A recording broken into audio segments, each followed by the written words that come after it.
Mateus, capítulo 5, versículo 7.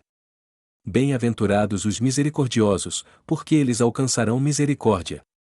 A passagem "O bem-aventurados os misericordiosos, porque eles alcançarão misericórdia" de Mateus capítulo 5, versículo 7, é parte do Sermão da Montanha, um dos discursos mais profundos e impactantes de Jesus. Essa afirmação, à primeira vista, parece simples, mas contém implicações filosóficas e morais profundas sobre a natureza humana, as relações sociais e a visão de uma vida justa e plena. Filosofia da misericórdia.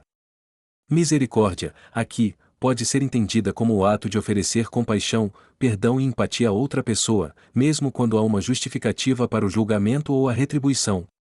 Filosoficamente, essa ideia toca diretamente em questões sobre a natureza do ser humano e a moralidade. O que Jesus está propondo não é uma troca pragmática de bondades, seja misericordioso para que os outros sejam com você, mas um princípio mais elevado, que implica viver de acordo com uma moral baseada no amor incondicional e no perdão. A misericórdia contrasta com uma visão de justiça retributiva, comum nas sociedades antigas e até hoje, em que o foco é dar a cada um o que ele o merece. Filosoficamente, a prática da misericórdia desafia essa noção de que justiça é meramente o ajuste de contas. Ela sugere uma ética em que a bondade não depende do mérito do outro, mas sim da capacidade do indivíduo de transcender a lógica da retribuição. Em termos morais, isso representa um chamado à superação do egoísmo, da vingança e do orgulho, que muitas vezes guiam as interações humanas. Reflexão sobre a reciprocidade. Ao dizer que os misericordiosos alcançarão misericórdia, Jesus também está refletindo sobre a reciprocidade nas relações humanas.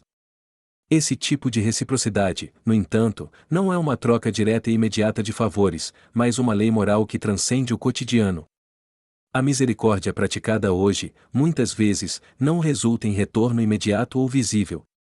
No entanto, a moralidade apresentada aqui sugere que, ao agir com misericórdia, a pessoa abre espaço para ser tratada com o mesmo nível de graça, seja por outros ou pelo próprio Deus. Esse princípio tem raízes em uma visão mais ampla de moralidade, o bem que se faz ao outro reflete o bem que se deseja para si mesmo. É uma versão espiritualizada e mais profunda da regra de ouro, mas com uma dimensão de transcendência. A ideia de alcançar misericórdia pode não se realizar sempre nas relações humanas imediatas, mas está relacionada com uma justiça divina, que retribui não com base no merecimento, mas com base na bondade do coração. Misericórdia como virtude. Do ponto de vista moral, a misericórdia é vista como uma virtude central, especialmente nas tradições religiosas. Ela não é apenas uma ação pontual, mas uma disposição do caráter. A pessoa misericordiosa é aquela que, por escolha moral, vê o outro não apenas em termos de falhas ou merecimentos, mas como digno de compaixão. Isso vai ao encontro de uma ética de virtudes, onde o foco não está somente em fazer o que é correto, mas em ser uma pessoa moldada por princípios morais elevados, como o amor e o perdão. A dimensão moral, o equilíbrio entre justiça e misericórdia. Moralmente, a passagem nos coloca diante de um dilema comum: como equilibrar justiça e misericórdia. A justiça, em sua forma estrita, implica retribuição, dar a cada um o que ele merece. No entanto, a misericórdia se sobrepõe a essa visão ao pedir que ofereçamos o que o outro precisa, e não o que ele merece ou com base em suas ações passadas. Jesus nos chama para ir além da lógica fria da justiça punitiva e abraçar uma justiça restaurativa, que busca reconciliar, curar e restaurar as relações. A moralidade cristã aqui vai além de uma simples regra de conduta, trata-se de uma transformação do caráter. Praticar a misericórdia não significa apenas ser bondoso em certas ocasiões, mas ter o coração moldado por essa virtude de forma contínua. Essa prática constante da misericórdia, segundo Jesus, nos torna merecedores da mesma misericórdia, tanto no plano humano quanto no divino. Em uma visão filosófica e moral, a passagem de Mateus 5, 7 oferece uma resposta radical à questão de como devemos viver em um mundo onde o julgamento e a retribuição são muitas vezes as respostas naturais à ofensa e ao erro. Ao invés de retribuir o mal com o mal, ou seguir a lógica da vingança e da justiça estrita, somos chamados a praticar a misericórdia, uma virtude que enobrece tanto quem a oferece quanto quem a recebe. Esse ciclo de misericórdia cria uma sociedade mais compassiva e uma alma mais aberta ao perdão, moldando uma ética de vida baseada no amor e na empatia.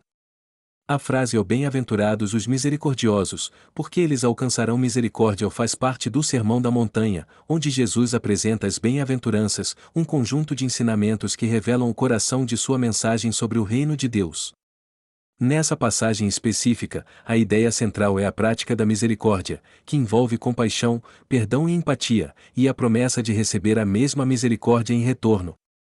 Quando observamos essa passagem sob uma análise mais profunda, considerando as ferramentas da interpretação, podemos começar refletindo sobre o significado da palavra misericórdia no contexto bíblico. No grego original do Novo Testamento, a palavra usada é oelios, que traz uma ideia de compaixão em ação, um sentimento de piedade e empatia que motiva alguém a ajudar ou perdoar.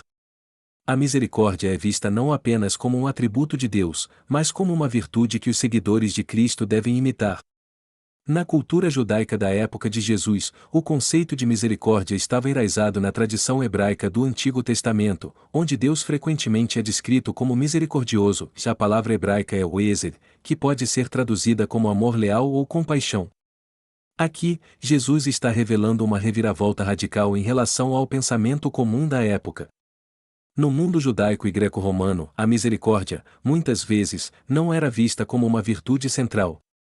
O conceito de justiça estava mais ligado à retribuição, dar a cada um o que ele merecia. Jesus, no entanto, ensina que o valor da misericórdia é elevado acima da retribuição.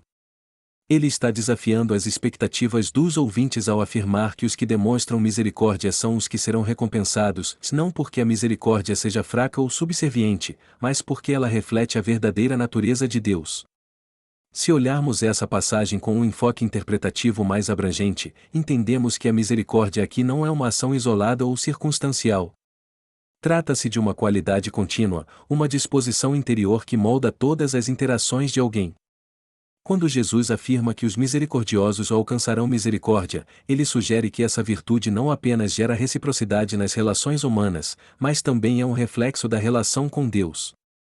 Aqueles que mostram misericórdia aos outros estão, de certo modo, abrindo seus corações para receber a misericórdia divina. Outro ponto importante na interpretação dessa passagem é o conceito de bem-aventurança. Ao dizer bem-aventurados, Jesus está utilizando uma expressão que pode ser entendida como felizes ou abençoados. Isso significa que aqueles que vivem em misericórdia são abençoados não apenas por uma recompensa futura, mas já são abençoados agora, porque estão vivendo conforme os valores do reino de Deus.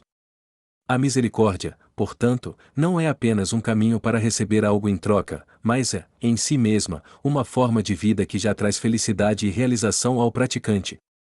No contexto mais amplo do Sermão da Montanha, Jesus está redefinindo os parâmetros da vida moral e espiritual. Ele está dizendo que os valores do reino de Deus não são baseados na retribuição, no orgulho ou no poder, mas na humildade, na compaixão e no perdão.